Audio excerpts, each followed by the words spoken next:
Hey, everybody. Welcome to the She Rocks Awards virtual red carpet. Today, I'm honored to chat with singer-songwriter, activist, and now 2022 She Rocks honoree MILCK, aka Connie Lim. Congratulations, Connie.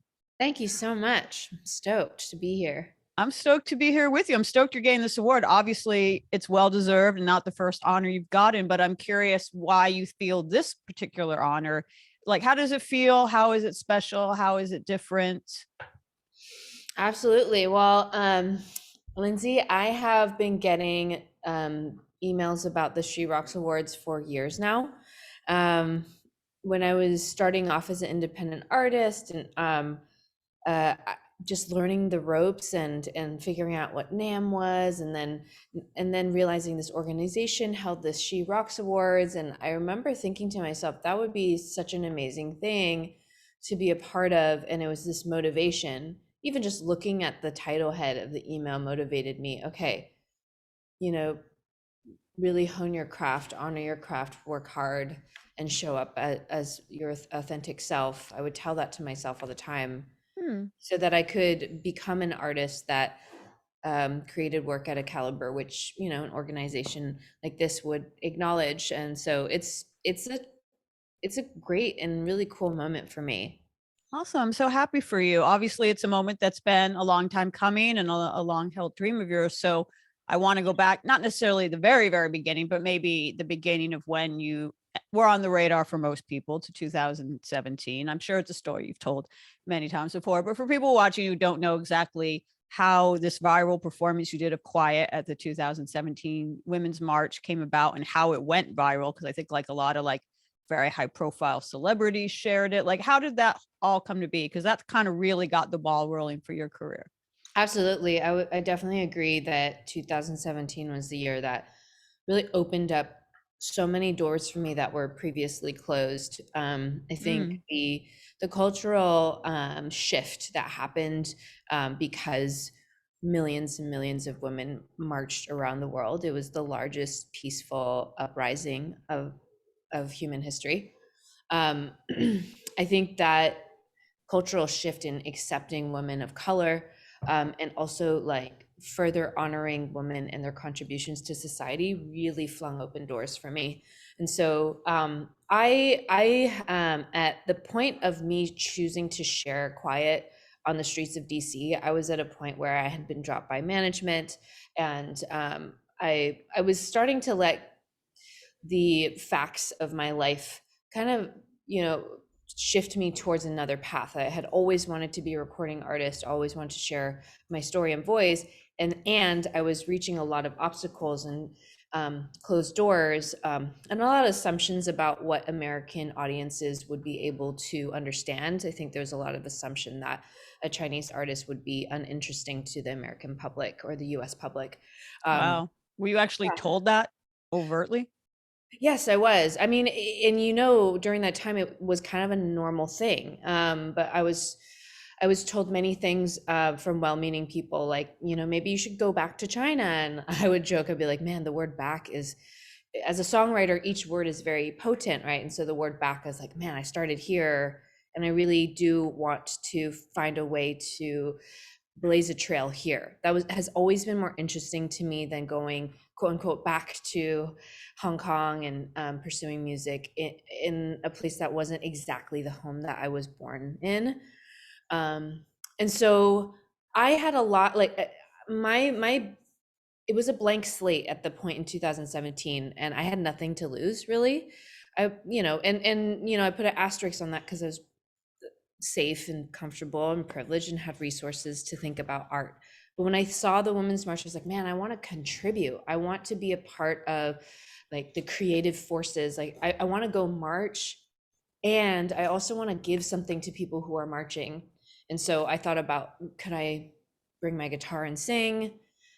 That's fine. Or could I like pass out CDs? CDs were getting out of date, and download cards They're felt actually coming back in style again, from yes, what I they hear. are. Right. Yeah. But maybe not in Absolutely. 2017. We would have been too ahead of the curve there. Yes, well said. Yeah, because now they're cool.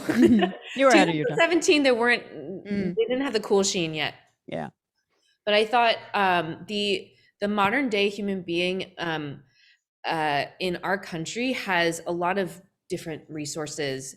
We have a lot, and the things that we really cherish are experiences. And so I wanted to create a sonic bath of female voices singing together in harmony, because that's one of the things that healed me when I was a kid, like healing from my assault and different things. I like surrounded myself in choir, a cappella groups, and something about like multiple human voices hitting your body just does something to our like mostly water composed body. Hmm. And so I was able to get 25 strangers to commit to singing with me on the streets through just cold emailing a cappella groups in DC. And so we sang together. And this woman, who I was not aware of until after she filmed my video on the streets, this woman named Alma Harrell, who is a Hollywood director. She directed Honey Boy and Hmm. is the co-founder of Free the Bid, which is now called Free the Work, which is one of the largest global databases of female directors, cinematographers, and editors to help equalize the industry of ads. Like she's really like, Hmm. for example, one of my longtime partners, Procter and Gamble, they used to have less than 15% of their advertisements be directed by women, like 5 years ago, and now this year they're up to 48% of women directors. So that's also because of Alma Harrell. Anyways, I digress. Alma Oh, all Harrell good. yeah, thanks. She walks by and films us singing our last performance, and she posted it on her Twitter, Facebook, and all that. And across all her social media platforms, it accrued over 8 million views over the weekend. So then my Wow. life completely changed. So she DM'd me on Twitter and said, I think we should talk. Um, and so we ended up like developing a sisterhood. And she became a mentor of sorts, to help guide me through this like huge wall of attention that came towards me. Were you prepared for that attention? Obviously, you must have been surprised that it got that many views, particularly in such a short period of time. I don't know if anyone's kind of prepared to go viral, especially if they're not trying to go viral. So my mentor in at the end of 2016, a month before the Women's March, she had heard my song and she said, "Hey, you should like make a website just in case this song goes viral." I was like, "Haha, okay." Viral was like this far away cool word for trendy, like younger content creators. And but I did listen to her because I do respect her. I said, well, that would be cool to create a website, I can't keep quiet.org, where people could go and figure out what the story is behind the song. I didn't Mm. really understand what I was doing because this is before the Me Too movement, but I put on the website, I'm a sexual assault survivor, I'm a Chinese woman, I am a woman. Like there are many layers of oppression that like I am rising above, and I want to share my story. I can't keep quiet. And so when I was singing on the Women's Street, I did hold a sign. I didn't want to like have my website again feels like in a collective protest. That's not important at that time, but what was important was what I was trying to say, which was I can't keep quiet. So I held a sign that said hashtag I can't keep quiet. Um, and so that hashtag led people to my website. But then after that, we were like, my friend came with me. She and I were like just running and catching up and trying to figure out what do we do with this attention. So we actually like really quickly made merch items on the spot. We like used our phones to design merch, like screenshotting stuff, and then we called the merch company to make it, and we just put it up on the site.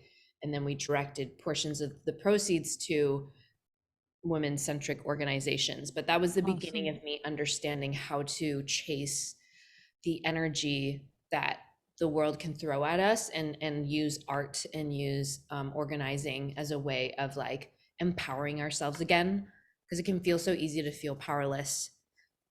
And Yeah. art and organization really puts the agency back into our own hands. So it feels really good doing it that way. What do you think it was about that video or that performance or the song in general that I mean, there's a lot of noise on the internet, and there's a lot of things to fight with to go viral with, even in 2017. What do you think it was that cut through the noise? I wondered the same thing. And I think over the years, what I have found is that music for me, when I was younger, growing up in a more traditional home where my opinions were considered a little too rebellious. Mm. Music was my way of protesting within my own home in a safe and constructive way. For some reason, when I sang my words of defiance, my parents couldn't quite catch it. Maybe because it's their second language. But I got away with saying what I really meant through music. And I think that is a micro reflection of one woman not feeling heard and seen in her own home and wanting to become heard, and then reflecting it out. It's the same thing as the world was not, like, the world of the country, our country did not feel safe or heard in our own home of a nation, and we wanted to become heard. So I think it was like I was like a micro version of the macro, and I just happened Mm. to be expressing at the time that our nation needed something to reflect. And then it went beyond, way beyond my imagination. I mean, the Women's March went way beyond anyone's imagination. So the song did the same thing and became like a global song that, like, choirs from Ghana and Sweden and Germany, Japan, like, they all kind of took the song and made it their own, which blows my mind and is a great reminder for all of us for this She Rocks event. Is like, when a woman heals, um, that ripple effect is global, no matter how, and like, no matter if there's a viral movement that is attached to it or not, one woman healing causes global ripple effects. Absolutely. So once you had this quite suddenly and unexpectedly, this huge platform, which led for a while to a major label deal, and of course, a lot of eyeballs on you, how did you, not obviously you would take advantage of it to further your own career or whatever, but to get more messaging out there? Like, you've written so many songs, and I'd love to talk about, bring up any other specific songs you'd like to mention, like Somebody's Beloved, or If I Ruled the World. I'm looking at a list, like it goes on, The Great Resignation, Steady as We Go, like just so many. You've written so many other songs with great messages. So did you sort of have that kind of mindset, like, okay, now that I have this global audience, it's go time, like that kind of thing? That's a great question. I didn't fully understand the repercussions of telling my story of trauma over and over again. Mm. My heart feels for all the causes that came to me, because once that song went viral, all many different causes came to me. It's like, can you sing for this? Can you lead a choir here? Can you do that? And I found myself needing to create some boundaries for self-care. And I also was not fully aware of how it was all, like, really intense for me. And so Mm. I was really just like surfing the wave and reacting to what was happening. And it wasn't until like half a year later where I took a step, and I was burnt out, and I was like, I need to take some time to reassess, while also like entering into a commercial deal with Atlantic Records, feeling this need to put out music. It was like running, constantly running. um Now that it's been 5 years, as I look back, that period of time for me was just, one, learning the power of storytelling and experiencing the power within my own life, and then two, understanding that just because there's this hot moment now, I don't need to be chasing all the things all the time. And that's part of, one, being Mm. a woman of color, that, like, lack of abundance mindset was very apparent. And so now, as I've been healing, it's like, how can I sit in my power and know that more is to come always, and I can make choices from that place of agency and power, versus being a younger version of me being like, I'm so lucky, oh my gosh, like, there's this thing, I have to chase it. Mm. It's a different energy, and I've had to grow into it, if that makes sense. It totally makes sense, but something that also makes sense I never even really thought about, you talked about kind of not being prepared for being re-traumatized or re-triggered because you had written a song about sexual assault, trigger warning, and about a personal experience you had. And then I presume you not only had to sing the song a bunch of times, but you did interviews where people would ask about the Mhm. inspiration behind the song. Did you ever regret that you'd put that song out there? Because now, like, you can't take it back. You know what I Mm. mean? Yes, I have never regretted putting that song out there, because of the tremendous healing power that it had for me. And I watch, like, fans, the relationship I have with people who've connected with this song goes so deep. If anything, that song has kind of set the bar very high in terms Mm. of songs I release, like the amount of emotional impact I want to have with the song. it's like not every song's gonna do that and like create a global global like musical movement. I can't expect that every time. What I have been forgiving myself with is how I didn't see how powerful I could be just as I was standing, and I think I spent time chasing. And that's a lesson as women, and this is the She Rocks Awards, as women, as we come into our own definitions of power and we come into more resources, and the world is maybe opening up some doors while closing some other ones to Mm, us, that that calm and that confidence that more is to come is something that I'm learning from actually like young women like Amanda Gorman. mm, I remember Amanda Gorman when she first came out, she was like, "Oh, I'm here for good, like a thunderstorm that rumbles through over the plains, I will be back." mm. And that confidence was something that I didn't have, which I loved reflecting on why did I not have that, and how can I forgive myself for that? And how Ooh. can I use this knowledge to move forward and stand in my own power?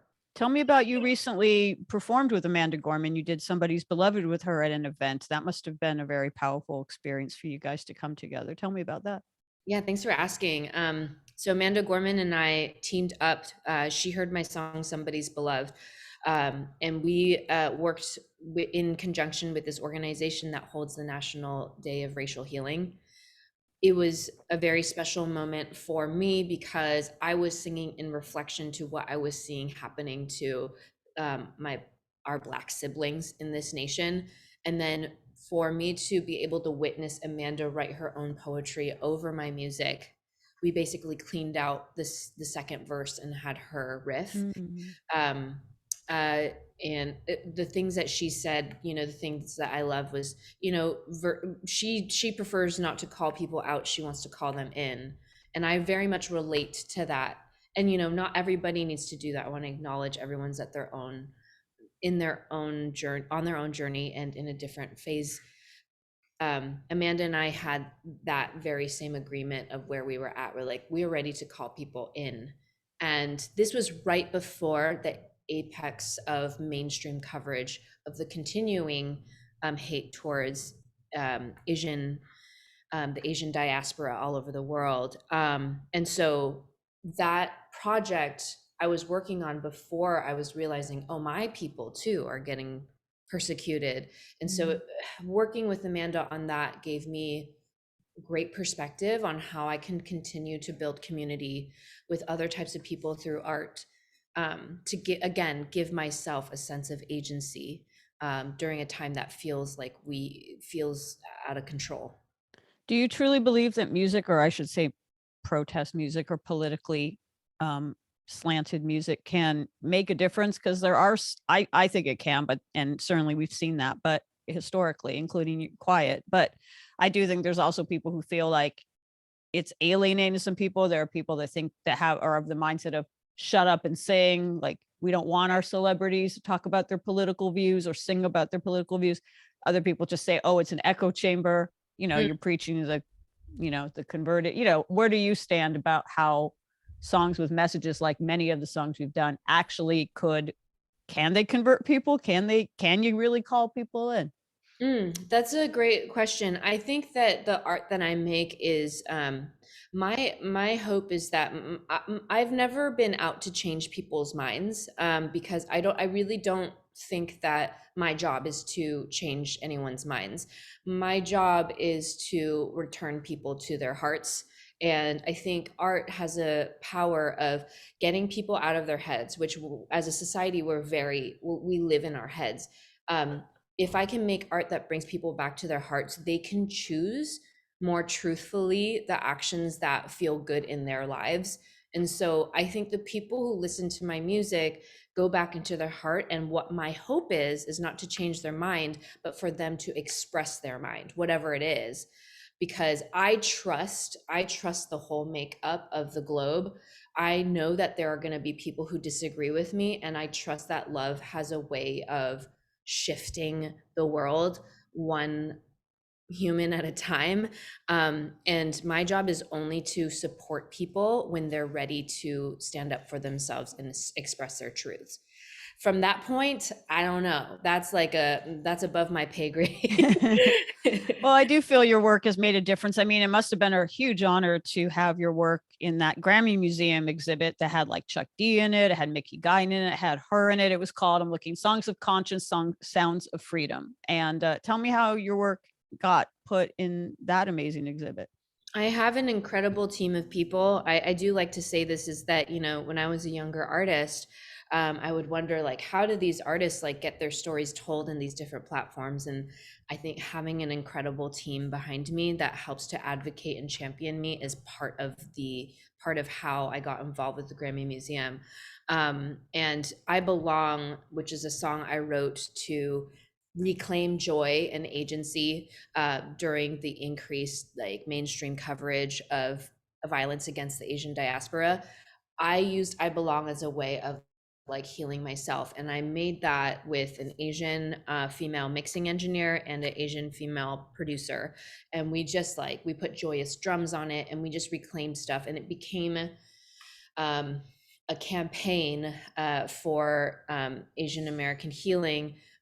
Procter and Gamble ended up like helping to fund a whole like movement of the music video getting placed in all like Asian diaspora TV stations and stuff, which meant so much to me. Mm. And the partnership I had with that company, P&G, did not give any creative feedback. They just let me make my piece and then amplified it. And it was one of the purest commission partnerships I've ever done in my life. And I will be forever so proud of what we did together. And I think because of the impact that had, I think the Grammy Museum, they put me near Mickey Guyton, who I love so much. And Me too. I texted her and I'm my goal is to get into a writing room with her for sure. So I texted her a picture of me, um, my stuff and her stuff in the same display box. And I thought it was such a neat moment.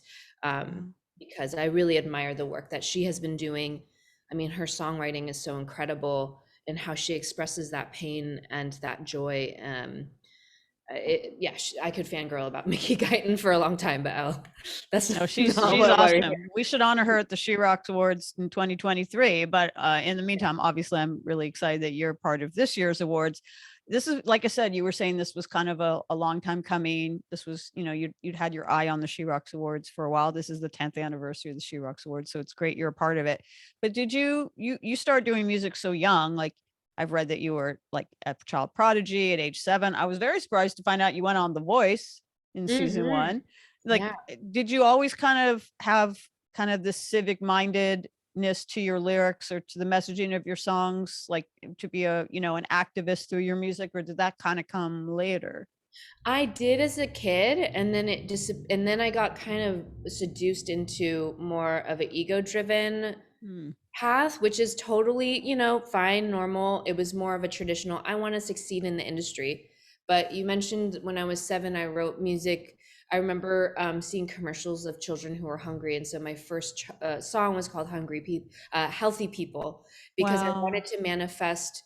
I realized that was the first time my piano teacher and taught me how to use songs to manifest what I want to see in the future. So we're always writing ourselves into existence. So I was doing that, and then I think I learned that my ideas were idealistic and too hopeful, naive, like all those false labels. And so I think I kind of hid that until I started healing myself and forgiving myself of the assault that happened, because I was made to think it was my fault when I was younger. But when I Mm. started forgiving myself and saying, "Oh, that wasn't my fault," I think that like that whole wanting to write to heal, all of that came back. But I took a detour out of it. I mean, I did The Voice.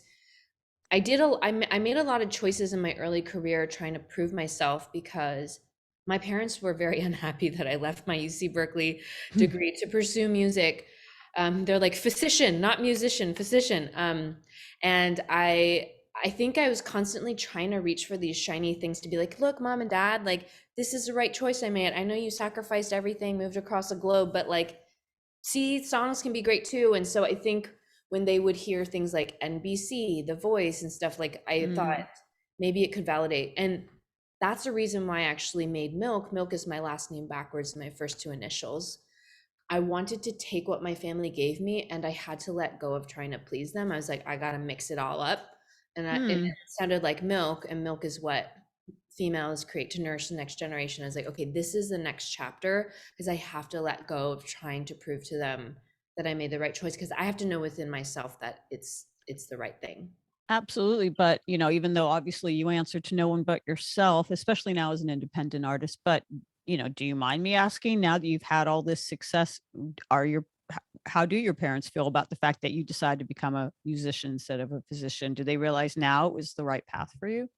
My mom and I had a really emotional conversation. I don't know if anyone's seen Turning Red, but there's a scene where the mother tells the daughter at the end of the movie. She says, "The further you go, the prouder I'll be." But I can't. And in the movie, she says, "I can't go with you." And I bawled my eyes out because my mom and I have this tremendous, deep, unspoken love for each other, and we also struggle with, on the surface, my life choices are very different from what she would want me to choose. But I have challenged her and she has challenged me, and we've kind of like sharpened each other to a place where she ended up calling me and saying, like, these are not the choices I wanted for you, but I am proud of you. She's like, I won't fully always understand, but I will always be so proud of you. And I think that was like, I was like bawling my eyes out because an immigrant parent to express herself so vulnerably, and English is not her first language, so for her to like also have had enough time to process her feelings to use the second language she was given to express something so deep to me has been really powerful. I think the more that I walk this path as a musician, the prouder I am. And I tell her with really deep confidence, you and dad sacrificed so much that now you have a daughter that makes a living off of expressing her ideas. And that is tremendous progress. And so I feel like what I do is a love letter to my ancestors, especially to my parents, whether or not they think it's a love letter. I think it's a love letter. So I do think that they know underneath it all. It's a love letter if you say it is. You're the writer, you're in control. That's amazing. That's true. I guess I'll wrap up by saying, what advice do you have for young women coming up in music who maybe for whatever reason, the industry, their family, whatever, they feel like they want to say I can't be quiet, but like they feel like, they're struggling with being able to really express themselves in their music. Actually, this could be advice not even just musicians, just women in general who feel like they're not being heard or seen and don't really know how to fix that. What advice would you give to them? I have heard this one saying that I've kept with me, is like, life can be seen as short sometimes, but life is also long. And so having that perspective of, oh, I don't need to rush right now, gives us a little bit more space to make more divine and creative and joyful choices versus choices that are like fear based or I don't want to miss out on this. I think giving ourselves some time and slowing down and trusting that things move at their own pace is the best gift that I've been able to give myself. My art, my relationships, my relationship with myself have all blossomed because I've learned to slow down. So when we are reaching for destructive habits, like, I'll list some of my own so people don't feel alone. Like, I used to be addicted to cigarettes. When I'd like reach for cigarettes, or when I would binge eat, or when I would binge on Netflix, 9 times out of 10, the reason why I did these things that were not constructive for me was because I was tired. Like, if I asked myself, what is the desire under the desire? When we reach for things that are self-sabotaging, what is it that we actually need? And I will say most of the times we will find that the answer is really simple. It's usually we need to go outside and walk. We need to lie down. For me, it's lying down. So I'd say slowing down and asking ourselves, what are the desires under the desire? And it Hmm. can give us more power to really intentionally act towards what we truly want. Excellent advice. That seems to really be working for you because look at this amazing career you have. And that's why you're receiving an honor at this year's She Rocks Awards. Congratulations again on that. I'm looking forward to celebrating with you in person on June Yes, 2nd. you